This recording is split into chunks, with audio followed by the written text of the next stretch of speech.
Free to Be podcast. My name's Rachel Peru.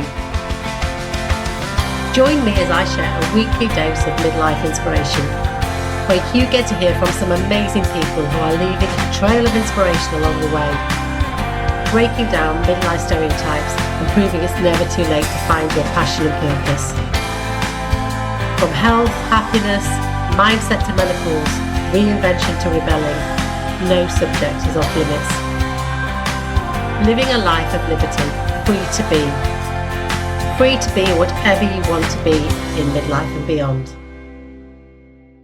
Welcome back to a new week of Liberty Free to Be podcast. I hope you're all having a fabulous summer. I can't complain. We've already just come back from the Maldives, which was an amazing trip, and more about that later. But it's just been a phenomenal time this summer. We're just having the time of our lives, which is exciting. And I'm going to places and doing things I never thought I would do. So here's to midlife and enjoying being in our 50s. And today's guest is someone that is definitely doing that. And I'm just going to read you the first line of her media bio because I absolutely love it. Susan Esco is a vivacious and silverlicious midlife goddess, raising the vibe of humanity one smile at a time. How fabulous is that? So I can't wait to introduce you to Susan Esco to find out more and to find out exactly how she is doing all that in midlife. So good morning, Susan. How are you doing? Good morning. I am enchanted. How about you? Oh, so good to see you. We've been meaning to have this conversation for a while, so I'm so glad you can join me today. So whereabouts are you based, Susan? Because it's morning for you now, isn't it? It is. I'm in Long Beach, California. Oh, lovely. Oh, I'm not going to pretend I'm not jealous at all. Have you always lived there? I grew up in Los Angeles and I just returned after 30 years to the LA area. So I'm glad to be Wow. back. So we have got so much to talk about. And where do we start? I mean, now, how do you describe yourself in 3 words and why? Let's start there. 3 words. 3 words. I would say authentic, silverlicious, Yes. and bubbly. Love it. Let's start with the grey hair then, because Okay. like you and I were both silverlicious, and I love that word and that term. But how long have you been silver now? When did you ditch the dye? Well, I'm 53 now, so when I was 44, so almost 10 years ago, I chopped off my hair. It was this long to about Jamie Lee Curtis, and Wow. I just let it grow out over 3 years' time, and it was a very transformational process for me where I learned to love myself and suspend judgment of myself, which also allowed me to love others and suspend judgment of others. So it was pretty life-changing. Yeah, I can completely relate to that. And I'm very similar. I was 46, but I had super short hair and let it grow out. And it's liberating, isn't it? I felt like it was the first time I really felt like me because I wasn't pretending and hiding behind a different hair color. Yeah, and I don't think we realized that we were pretending. I think we were just moving along with the brainwashing of society that we lose our value when our hair starts to turn white. And Yeah. so, yeah, until you go through that process of owning it, you really don't realize that you were actually hiding it in the beginning, you know? And what made you get to that stage where you thought, yeah, actually, I'm going to stop coloring it? Was it an easy process? Was it an easy decision to make? Well, what happened with me is I became super organic and healthy and vegan and into all the, paying attention to the products I was using on my body or in my home.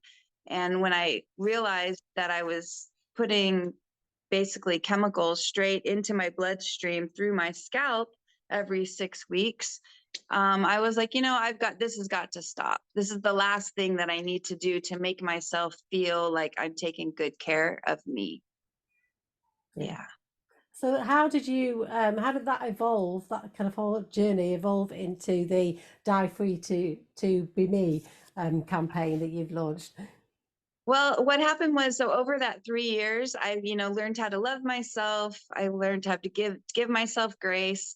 And so I had this message, like I wanted to shout from the rooftops, like, hey, you guys, just Be free to be you. It's so much more relaxing to not worry about other people's judgment. And so that's when I started the dive hashtag. I was like, okay, so how do I explain to people? Because they're like, oh, you're letting yourself go. I'm like, I'm not really letting myself go. I'm actually embracing the real me. Yeah, So how can I explain to people why I ditched the dye? And that's how I came up with that hashtag. I'm dye free to be me. yeah. You be you, I'll be me. And so it seemed like a nice hashtag to start spreading the word. And then I started all my Facebook groups and my support groups and my Instagram page. And I'm just here to help other women to kind of hold their hand or guide them or be their cheerleader throughout this whole transformational process.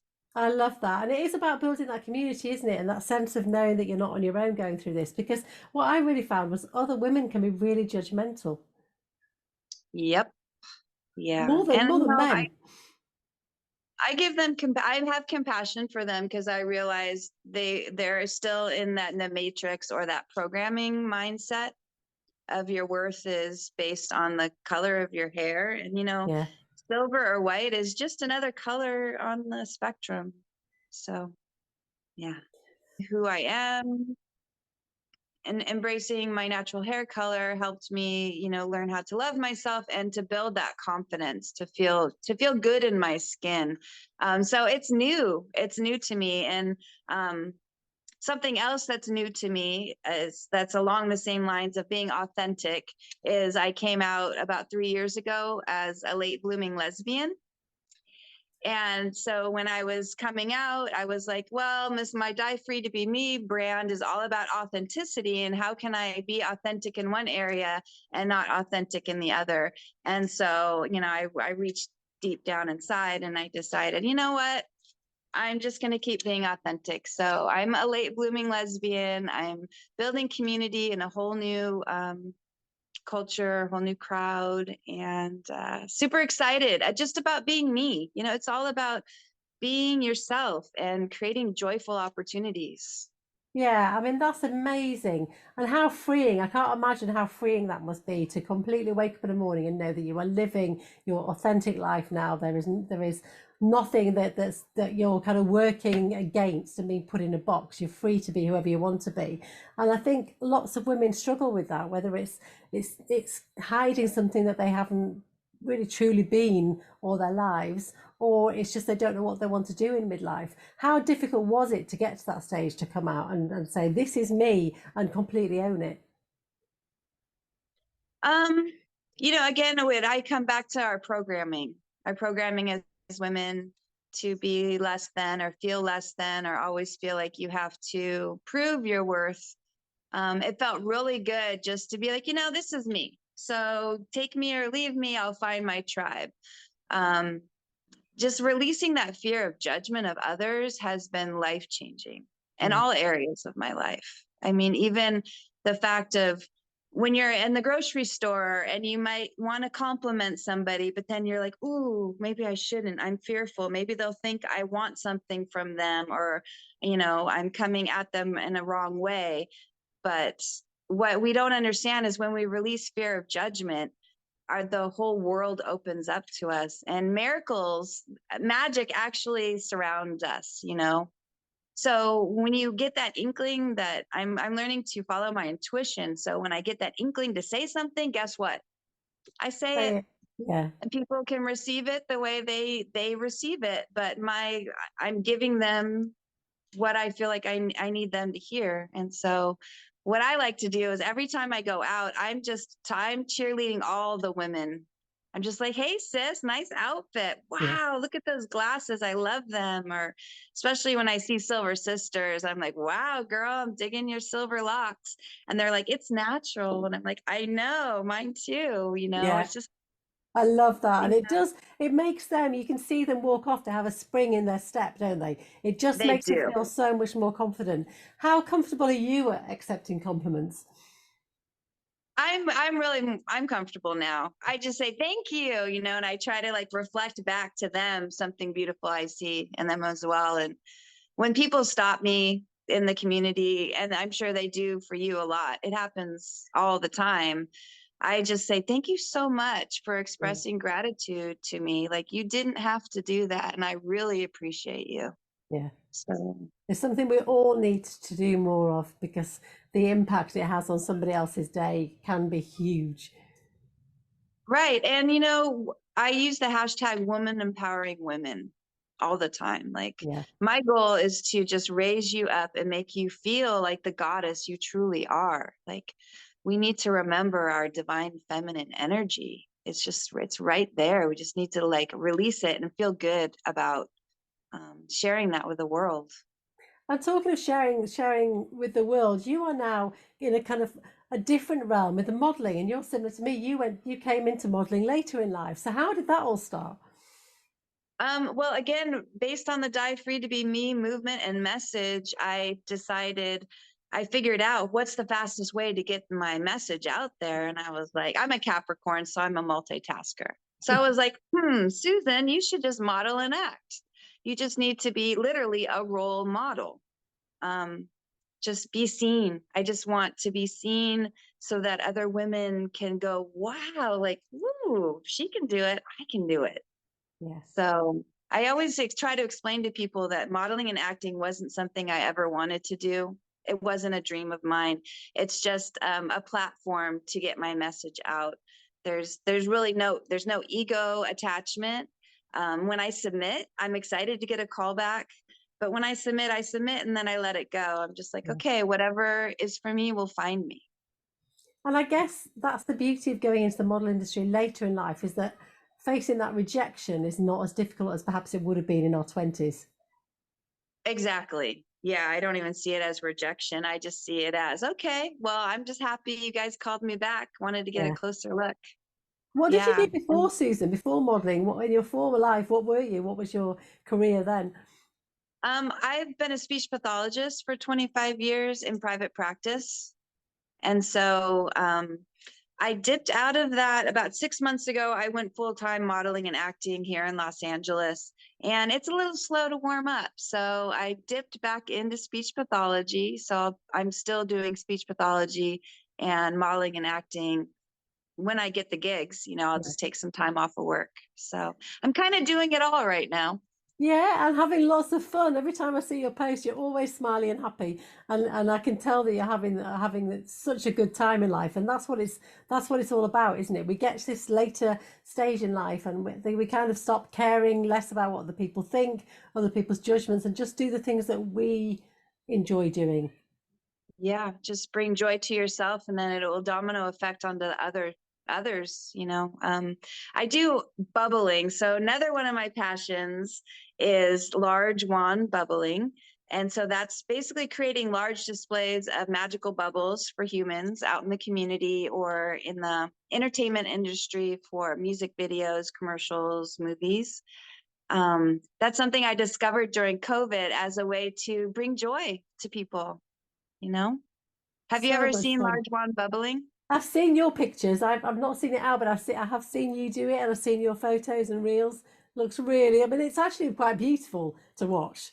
Yeah, I call it bubble therapy or bubble meditation. It truly brings you to the moment, brings you to the now. And when I'm bubbling with people, I ask them, I'm just like, hey, are you guys thinking about your to-do list right now? They're like, no. I said, perfect. Like, that's my goal, Yeah. is I'm bringing you in the now, bringing you to the high vibes, maybe bringing you back to your childhood, experiences. Yes. Um, so people are like, hey, can you bubble at my 4-year-old's birthday party? And I'm like, well, I'm really actually here for the grown-ups. Yeah. Um, I Yeah, just I want can to do it for raise your the vibe. 40th or your 50th. Yeah, I just want to raise the vibe of humanity one bubble at a time, Yeah. really.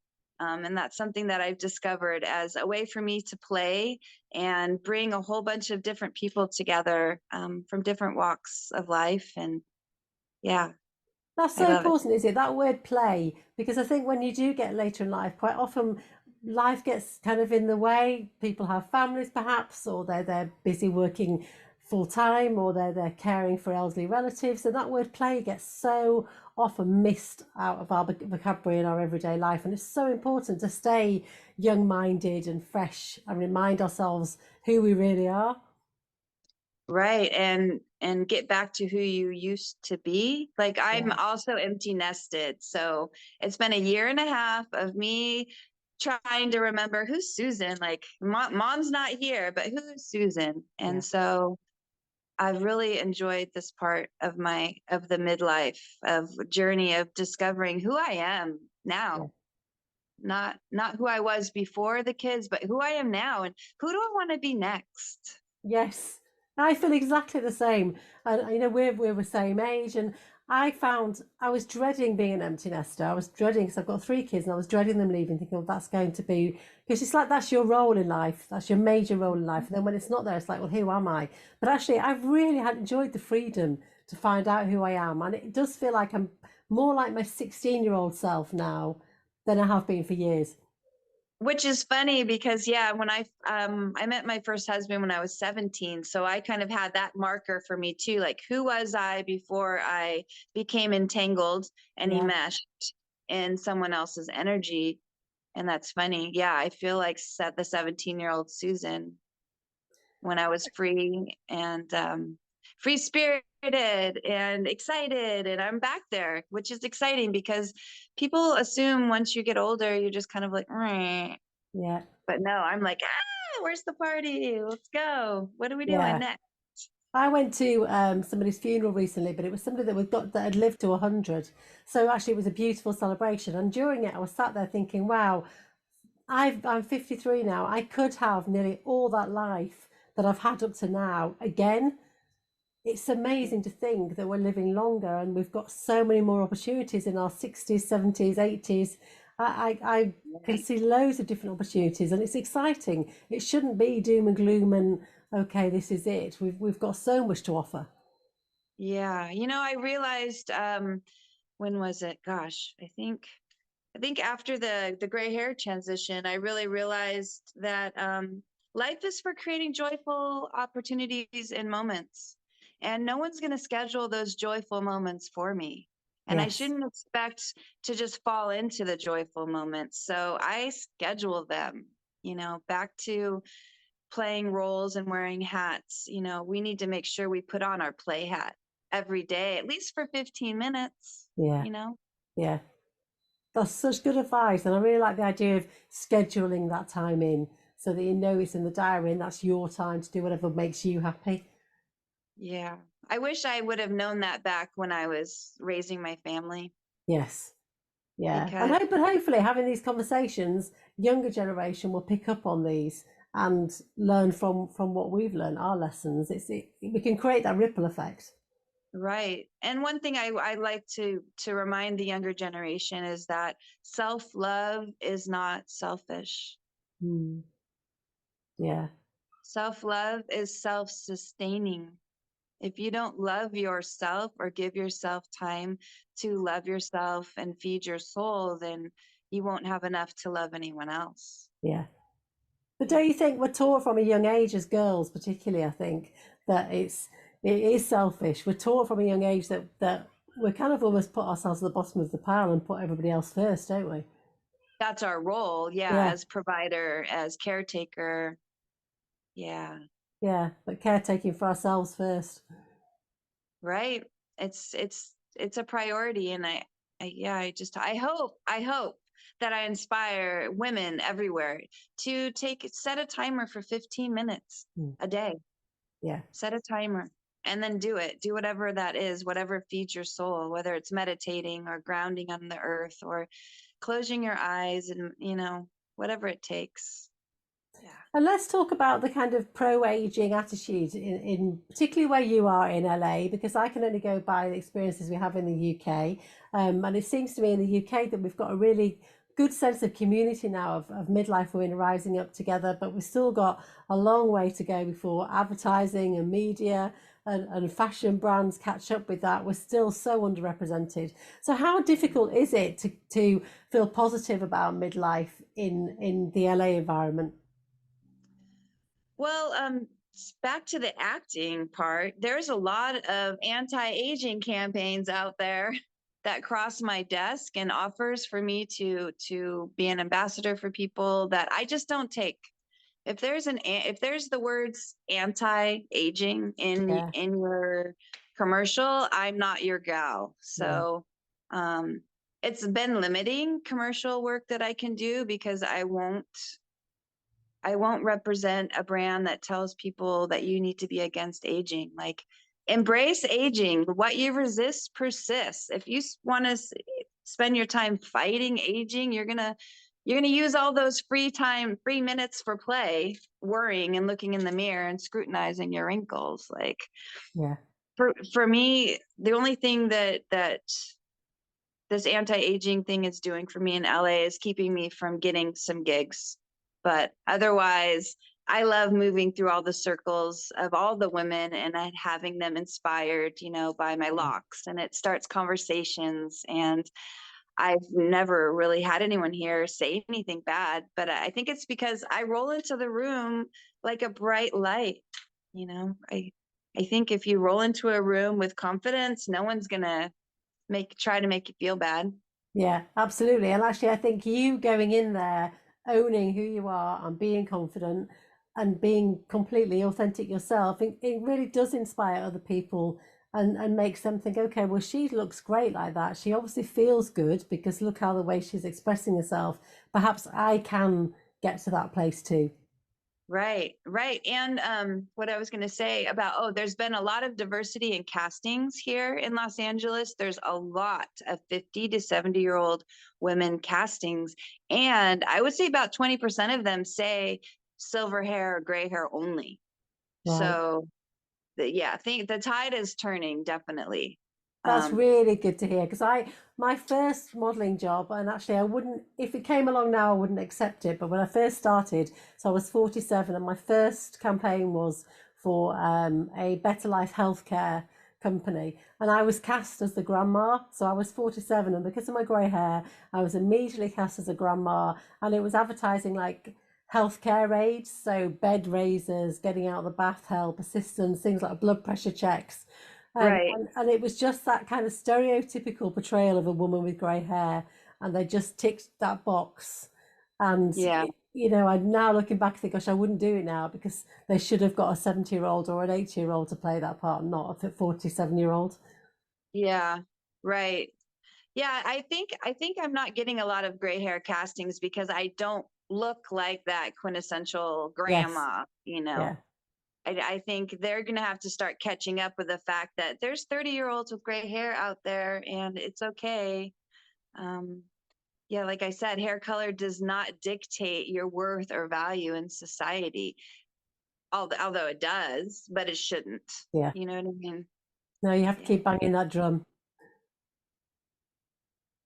People are usually what they see when they see me, they're like, "Oh, you have blonde hair." I'm like, "Okay," because it's the white in the front and the auburn in the back, Yeah. and so it's not that typical gray, steely gray color, and so I think it confuses people. I Keep them like to keep them guessing. guessing. Yeah, exactly. So what's next for Susan? What have you got big dreams? What would you really love to see happen in the future? Well, my biggest dream is to just bubble. I would love to just be the Hollywood bubbler full time. And I started bubbling for retirement centers right now. So I'm in the retirement home circuit going around and bubbling for the folks. So yeah, if I could bubble and just spread joy for the rest of my life and get paid, I'm getting paid well for it. Yeah. Yeah, that's my dream. Modeling, acting, and bubbling. Brilliant Simple. combination. And I love the Yeah. fact that, when you look back when you were younger, I bet you could never imagine the fact that you would become a bubbler in your 50s. No. Yeah. Yeah. And like no one really knows what it is. So I have like this little niche market and I'm fun and whimsical. I wear cute costumes and I've been hitting up all of the prides recently here and been bubbling for my queer community and making connections. Um, yeah. Brilliant. You just can't not smile when you see a bubble floating by. Yeah. How supportive have you? found people to be when you came out? Because that's quite difficult to come out later in life, isn't it? So how supportive have family, friends? Have you found a really positive community around you? Yeah, what's funny is I came out on Facebook on purpose. Like I did a whole coming out photo shoot in the park. I had a lot of these cute little rainbow pictures, and I made a post on Facebook to come out because I wanted to see who my allies were. Mm, First of all, I wanted to see how many people would unfollow me and how many people would support me, and if anybody would say anything negative. And it was just all support. Um, both, yeah, it was just all support. And I'm finding that I really love the queer community because I don't want to make a blanket statement, but it feels like to me, people are a lot more open and less judgmental in the queer yeah, community, which makes sense. And so they're willing to embrace you in that community. Uh, there is a little bit of within that queer community when you're a late blooming person, there is a little bit of discomfort with the people who have been out their whole life. yeah, With them, there's a little bit of discomfort in there, in that people question, like, are you sure? Like, why did it take so long? You're 50 now. But I knew when I was 23. right. But I just did what I think everyone else did, with the brainwashing of you're supposed to get married to a man, you're supposed to have kids. And so I did the supposed tos, and now I'm Yeah, doing the want tos. yeah, I want to do this. It's not I supposed to. yeah. Um, so Following I'm that feeling very intuition. supportive here. Yeah. Yeah. I'm so glad It's to all hear about that. listening to that inner voice and not second guessing it, right? Yes, yeah, and not letting all those external pressures from society take over, which is hard. Yeah, really is. How long have you been modeling for?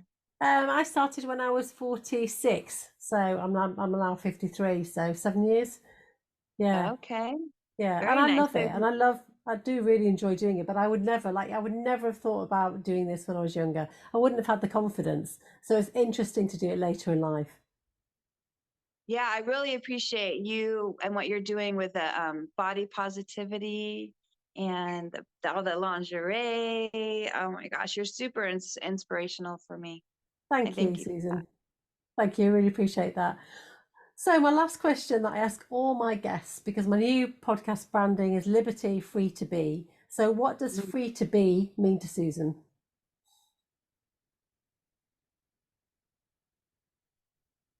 that hit my heart. Yeah, that immediately made me start to tear up. Free to me means to move through life in gratitude, to move through life with positivity and love of self and love of others, and freedom to be authentically me 100% of the time. Thank you. It's such a beautiful way to end this conversation. Thank you so much for your time today. How can people come and find you, Susan? How can they find you? How can they find out about your movement? Okay. Thank you so much for your time too, Rachel. I really appreciate you. It got me on my feels. You can find me on an Instagram and TikTok at Susan Esco Official, or at the Hollywood Bubbler, or most importantly at Die Free to Be Me. And I hope one day you'll come to London and we can meet up in person. That would be amazing. Or if I come to LA, That'd I'll be look you up. lovely. I'd love to do a commercial with you, friends. So Yeah, that keep would be that in mind. amazing, wouldn't it? Goals. We'll put it Yes. out there to the universe. Awesome. Thank you so much. No, pleasure. Thank you, Susan. Enjoy the rest of your day. You too. Bye for Thank now. you. Bye. Another great conversation. I really enjoyed listening to Susan's story, and so many things to take away from that. But what really struck me is the fact that Susan is now got to a place in her 50s where she really is living her life authentically, 100% living true to herself. The fact that she's come out later in life as a lesbian, the fact that she has changed career paths completely in her 50s, to modeling, to acting, and to the bubbling. And she's also found time for play. And it's a great example of you are never too late to step out of your comfort zones and to really reconnect with yourself and who you are, because we so often lose that sense of connection as we're going through midlife and our roles change in the family with empty nesting, the dynamics of the family change. Perhaps you become carer for your elderly parents or relatives, and it's so hard sometimes to fit time in for yourself. So I liked the idea that Susan recommended of spending 15 minutes scheduling something into your diary where you can have some time for some play that brings you joy. It might be skipping outside in the garden for 5 minutes, or sticking some headphones and dancing in the kitchen to your favorite music, but just do something that's going to reconnect yourself and allow you some time just for that 5 minutes to switch off and just be you. So thank you, Susan, for sharing that. Another great conversation. I will be back next week. If you haven't already and you're enjoying these conversations, please go and subscribe to the Liberty Free to Be podcast so that you don't miss any of the episodes. And if you could spare a few minutes, go and leave a review, because the more reviews we get, the more people will be able to listen to this podcast, the more women we can inspire and motivate and empower. And that's what this podcast is all about. So thank you all for being loyal and listening, and feel free to share with as many friends as possible, because I want to get these women's stories out there into the arena, use their voices and use this platform to share them. So thank you so much. I will be back next week, but in the meantime, keep being fabulous. Thank you for listening to the Liberty Free to Be podcast. I hope it's left you feeling inspired. If it has, why not come and join my free Step Out of the Bubble Facebook group? It's a safe space where you can connect with other women, all at different stages of their midlife journey, supporting and inspiring one another. Oh, and don't forget to come and say hello on Instagram at RachelPeru1. I'd love to know what free to be means to you. If you're loving the podcast, please don't forget to subscribe, rate and review. Your support is much appreciated. I'll be back next week, but in the meantime, keep being fabulous.